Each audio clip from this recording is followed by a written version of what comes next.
Makeup പ്രൊഡക്ട്സിന് വേണ്ടി ഒരുപാട് പൈസയൊന്നും മുടക്കാൻ ഇഷ്ടമില്ലാത്ത കുറേ ആൾക്കാരുണ്ടാവില്ല. അങ്ങനത്തെ അവർക്ക് പറ്റിയിട്ടുള്ളൊരു മേക്കപ്പ് പ്രൊഡക്റ്റാണ്. അതായത് നമുക്ക് ലോ ബഡ്ജറ്റിൽ നല്ല സ്റ്റൈലിഷ് ആയിട്ട് ഒരുങ്ങാൻ പറ്റിയൊരു മേക്കപ്പ് കിറ്റ് എന്ന് വേണമെങ്കിൽ പറയാം. ബ്രൈഡൽ കിറ്റാണ് കേട്ടോ ഇത്. എൻ്റെ സെക്കൻഡ് ടൈം പർച്ചേസാണ്. ബ്ലൂ ഹെവൻ്റെയാണ്. അത്യാവശ്യം നല്ല പ്രൊഡക്ട്സ് ആണ്. ബ്ലൂ ഹെവൻ അത്യാവശ്യം നല്ല ഫേമസ് ആയിട്ടുള്ള പ്രൊഡക്ട്സ് ആണല്ലോ.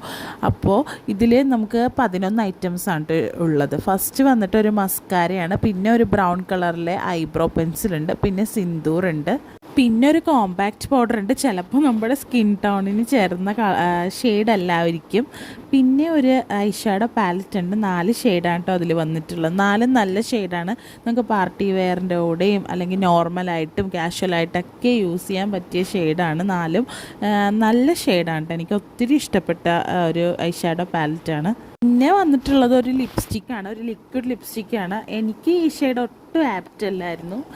നല്ല ഫെയർ ടോണുള്ളവർക്ക് പറ്റിയൊരു ഷെയ്ഡാണ് കേട്ടോ ഇത്. പിന്നെ ഈ ഒരു റേറ്റിന് വെച്ച് നോക്കുകയാണെങ്കിൽ ഈ ലിപ്സ്റ്റിക്ക് എന്തായാലും അടിപൊളിയാണ് കേട്ടോ. പിന്നെ എനിക്ക് ബുള്ളറ്റ് ലിപ്സ്റ്റിക്കും കൂടി കിട്ടി. ഇതെനിക്ക് ആപ്റ്റായിട്ടുള്ള ഒരു ഷെയ്ഡായിരുന്നു കേട്ടോ. എനിക്ക് ഈ ഷെയ്ഡ് ഒത്തിരി ഇഷ്ടപ്പെട്ടു.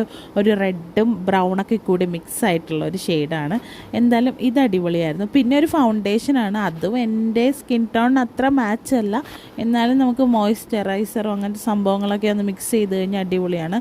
പിന്നെ ഒരു ബ്ലഷ് ഉണ്ട്, പിന്നെ ഒരു ഐലൈനറും കാജലും ഉണ്ട്. അങ്ങനെ എനിക്ക് ടോട്ടൽ 11 പ്രൊഡക്ട്സാണ് കിട്ടിയത്. കഴിഞ്ഞ തവണ പ്രൈമർ ഉണ്ടായിരുന്നു, ഇത്തവണ അതില്ല. ബാക്കിയെല്ലാം